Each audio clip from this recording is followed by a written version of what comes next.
Og velkommen til den her video. I dag der vil jeg snakke om denne her Milwaukee løvblæser M18 FBL G3. Rigtig kraftfuld løvblæser. Kan blæse med 193 km/t. Der medfølger ingen batterier med. Ingen ting per løvblæser. Så det er dejligt nemt. Den er nem at bruge. Den bare kontakten her. Det er jo dejligt nemt, der er ikke så meget at tænke over der. Så er der også en fartpilot her på toppen, som man kan indstille. Så behøver man ikke at bruge, fingerkraften her så meget. Dejligt, hvis man kan blæse længere tid ad gangen. Så er der, hvis man kigger herind, så kan man se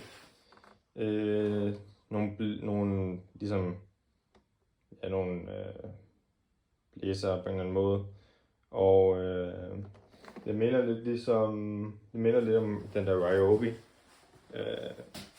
Men den her, der er bare kvalitet hele vejen igennem. Der er ikke noget fejl på den. Den virker bare. Altså det gør den. Så har jeg fundet ud af, at det her 5 ampere batteri, det er det, der passer bedst til den. Den er ligesom sådan lidt tung i fronten, så man går lidt nedad med den, så den er god sådan modvægt, så man ikke får sindssygt ondt i håndledet, når man bruger den. En større kunne også godt være godt, men det er hvad der passer godt for mig i hvert fald. Så en ting jeg har fundet ud af, det er, at den er lidt hård for batteriet, fordi det overopheder ret hurtigt. Hvis man kører i længere tid i gang med fuld gas, så overopheder det sådan relativt hurtigt, så det skal man lige være opmærksom på. Men altså herude, så kan man se, at der kan være nogle forskellige hoveder på, så man kan få et mindre hoved eller et større hoved, eller hvad man nu skal bruge. Og det er noget, man skal tilkøbe, det er ikke noget, man får med. Det er kun løvblæserne her, man får med. Og så kan man se her, bagpå, der er sådan en lille indhak her, til at hænge den op på en væg. Og det kan man gøre simpelthen bare med en skrue. Det er dejligt nemt, der er ikke meget der. Så kan man bare hænge den op, og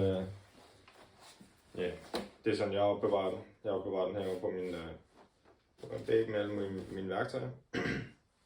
Så nu kommer lige nogle klip af, at jeg bruger den her. Nyd det.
Hej, tak fordi I så med på den her video.